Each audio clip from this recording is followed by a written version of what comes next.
जय श्री राधे कृष्ण। आप सभी का आपके अपने YouTube चैनल लक्ष्य कुश में बहुत बहुत स्वागत है।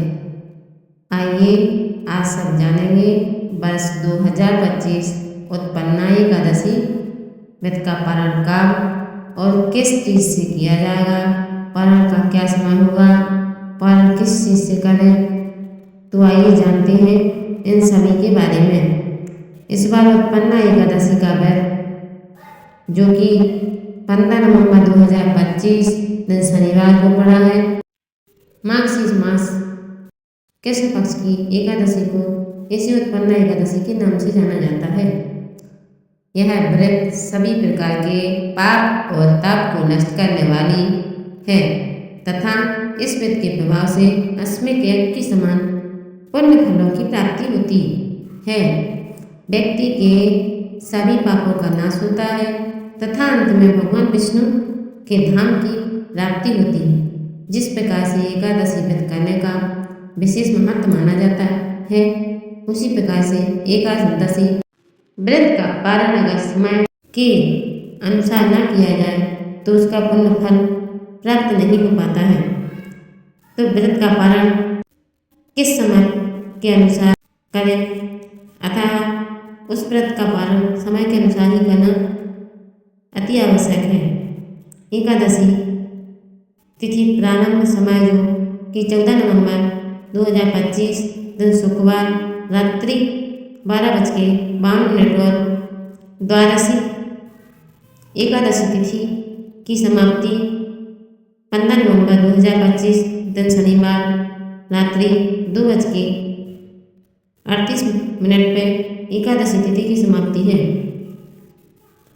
व्रत पारण के लिए कहा गया कि व्रत का पारण हरिवासर समाप्त होने के बाद करना चाहिए और द्वादशी तिथि में ही पारण करना चाहिए। हरिवासर का समय द्वादशी तिथि का पहला चौथाई हिस्सा हरिवासर का होता है। तो द्वादशी तिथि प्रारंभ समय द्वादशी तिथि प्रारंभ होती है 15 नवंबर 2025 दिन शनिवार रात्रि 2:39 और द्वादशी तिथि की समाप्ति है 16 नवंबर 2025 दिन रविवार रात्रि 4:48 पर है।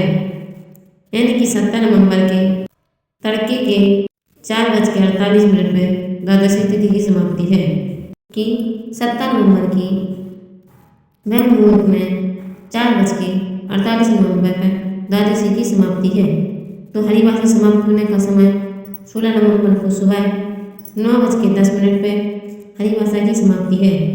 तो सुबह के समय में जो कि हरिवासर का समय रहेगा, तो व्रत का पारण 16 नवंबर को दोपहर 1:10 से दोपहर 3:18 तक व्रत का पारण किया जाएगा, जो अत्यंत ही फलदायी होता है। उत्पन्ना एकादशी व्रत का पारण गौमूत्र से व्रत का पारण है। यह संभव ना हो पाए तो आप जल फल या तुलसी दल से व्रत का पारण करें। इसके बाद आप भोजन आदि ग्रहण करें। ये दिन 16 नवंबर को ब्रह्म मुहूर्त का समय सुबह 4:58 से सुबह 5:51 तक होगा। प्रातः काल पूजा का शुभ मुहूर्त 5:24 से सुबह 6:44 तक होगा। पारण के लिए चाहिए कि द्वादशी तिथि की सुबह उठकर के स्नान करके शुद्ध वस्त्र धारण कर लें, भगवान विष्णु का पूजन करें, भगवान की आरती कर लें। उसके बाद ब्राह्मणों को भोजन करवाएं, ब्राह्मणों को दान दें, दक्षिणा दें। उसके बाद ही समय के अनुसार व्रत का पारण करना चाहिए। इससे भगवान विष्णु अति प्रसन्न होते हैं, अपने भक्तों के सभी प्रकार के पाप और ताप को नष्ट कर देते हैं, सुख समृद्धि का आशीर्वाद प्रदान करते हैं। अंत में भगवान विष्णु के धाम की प्राप्ति होती है। तो ऐसा करती हूँ कि यह जानकारी आपको अच्छी लगी होगी। इसी प्रकार से ज्ञानवर्धक जानकारियाँ प्राप्त करने के लिए, पूजा के बारे में जानने के लिए, कथा को सुनने के लिए चैनल पर अगर आप पहली बार आए हो तो चैनल का बेल आइकन का बटन दबाकर सब्सक्राइब करें, साथ में आइकन घंटी को दबाएं ताकि आने वाले सभी वीडियो का नोटिफिकेशन आपको समय पर मिलता रहे। वीडियो को लाइक करें, शेयर करें। सुखी रहें, स्वस्थ रहें। जय श्री राधे। जय श्री कृष्ण। धन्यवाद।